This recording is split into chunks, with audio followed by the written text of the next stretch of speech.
1 minute? 1 minute, but if they haven't used their extra minute, which I believe none of them have, they can go ahead and have 2 minutes.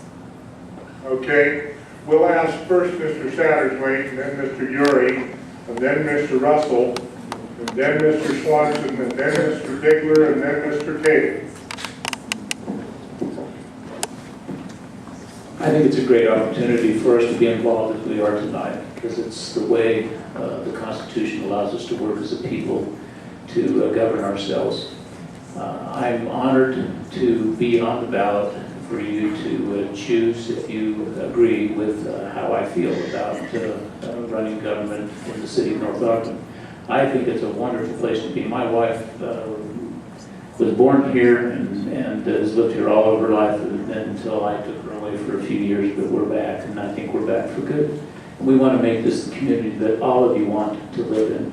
And I think that if we're fiscally conservative, if we use good judgment, if we select our city leaders with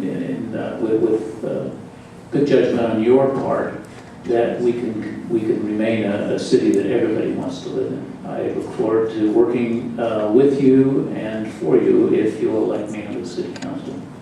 Thank you. Mr. Uri.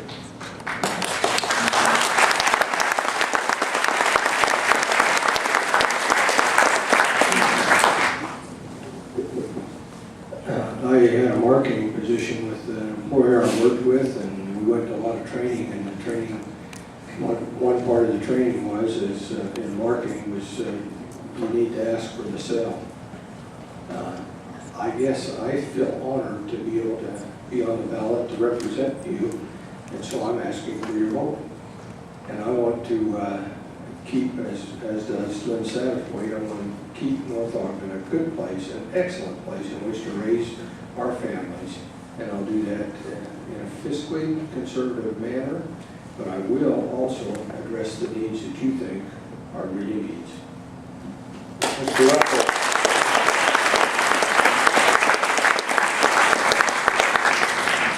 One of the defining times in my life in my work was with the Space Shuttle Challenger. I was involved in the discussions that went into the night on the decision whether to launch that night, and had a profound impact on my life. And it's affected me in ways that I think will impact what I would be on the council if I were to be elected. And one of those is the opinion of a minority stakeholder needs to be heard. And that night, that didn't happen very well, and I just feel so strongly about that, whether those minorities may be the employees who really can't speak up on anything, or whether it be some other person in town in some way that has a fair grievance. They need to be heard. We need to listen. The second thing is that I feel I can't shut up, if I could put it in that way. If there are things that I feel that need to be said, I feel now that I need to say them. There are times that I do regret that I wish I hadn't just jumped up and yelled that there's a minority opinion, a dissenting opinion here, and I don't need to be obnoxious about it, don't feel that I should be, because in doing so, or any desk pounding or things like that, we tend to be intimidating to people. And that's not what we want, and that's not going to draw out any minority opinion, and as those opinions come out, we can work to a solution. And that'd be the third thing I would say, is there's a lot of pragmatism that comes into play in any sort of organization, like a government or a workplace or a family or whatever the case may be, even a neighborhood. And I think that's an important part of the equation of making government work. And so those profound things affect the way that I'm dealing with things tonight. They'll affect the way that I would deal with things in the future, win or lose. I appreciate you being here. I appreciate the ladies that have put this together, and thank you for being a part. And I'm looking forward to November 5th.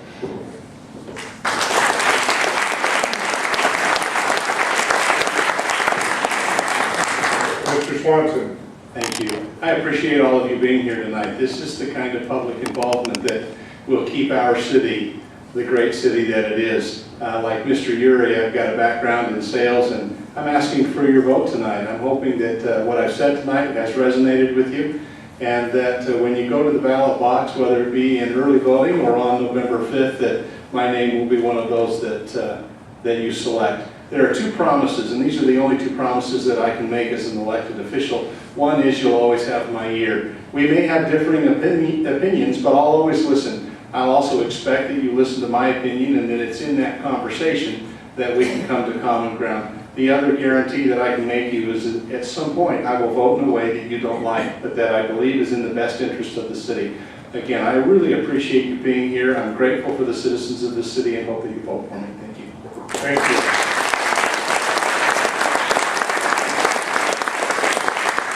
Mr. Dickler.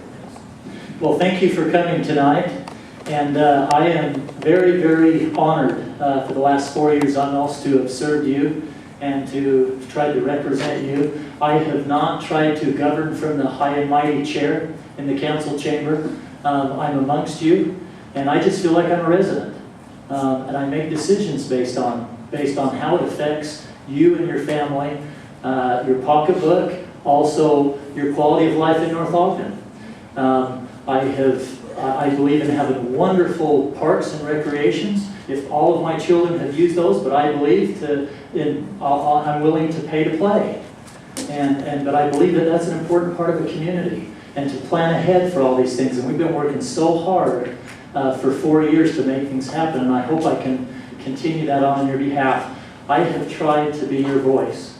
And I can't even count all the times I get phone calls from people that don't even know me. And I say, why are you, they have a problem or a concern. And I say, why are you calling me? They say, well, we've heard you'll help us. And I try my best to do that. As mayor, I will have a once a week in the mayor's office, come meet with Mayor Bigler, totally open. Any concerns, problems, questions you have, good ideas for the city, come and tell me. I'll write them down and bring them to the council, and we'll discuss it.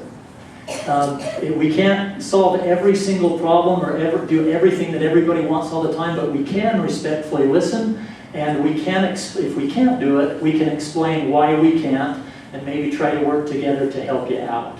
I have done my very best and my darndest to represent you, and we've probably voted on thousands of things. Some don't matter a whole lot, others matter a lot.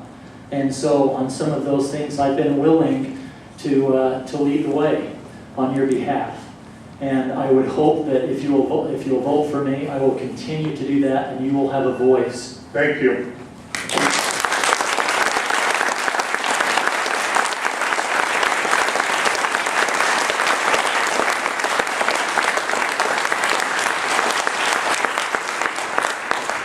Mr. Taylor. I'd just like to say there's a reason why we all love this city and why so many people who grew up here end up here. My wife's one of them. I didn't grow up here. I started in Clearfield in South Ogden. My father worked for the Air Force and ended up living in a bunch of different states. But after I met my wife at BYU, we moved back here when I first went overseas. And then about 5 years ago, I got a dream job that I'd worked my whole career for in Washington, D.C. with the FBI. And as we were thinking about that decision, and it came down to literally the week we were going to move the family before I decided not to do it and to go into business with some partners and tap into that entrepreneurial spirit of America. But I'm glad that we stayed and that we stayed in this city. And if I'm elected, I just want to keep doing the good things that so many before us have done. We're standing on the shoulders of giants, whoever gets elected, standing on the shoulders of all those previous councils and mayors who've just done a great job, even though we might not agree with everything. I wanted to mention the Utah Taxpayer Report. I'd encourage you to look at it. It's at their tax website that shows how much each city costs for our government. North Ogden is the third lowest in one category and in the top 10 lowest cities in the state for the cost per capita to have our government. That is not this council, the last council, that's decades of councils that have been doing good things in the city and fiscal responsibility. So I'd just like to see that continue. And I'd like to see working towards more compromise, more working together, more respecting the other opinions, and not saying everything that's on our minds, and just being able to hold back for the good of the city and to move the city forward. So I'd like to ask for your vote for mayor this year, and if elected, I'll be working hard for you. Thank you. Thank you.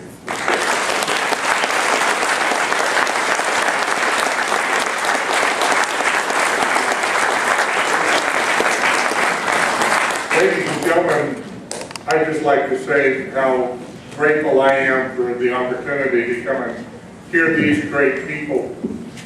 It's been a while since I've been in the company of greatness, and I am here tonight. Thank you.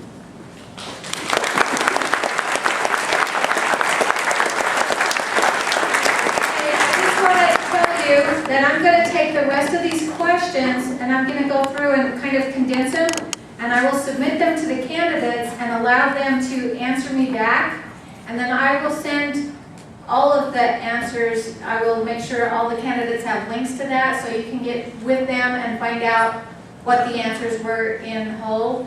And I just want to thank everybody that's helped. The chairs, the extra chairs came from Lomond View Nursery / Reception Center. So I want to thank them and Frank Mon for coming over here from Pleasant View to help us, and everybody. We've got Jim from the Weaver Sentinel News here videotaping for us, and we'd like to have this available as well so that you can refer back to this. Thank you all for being here.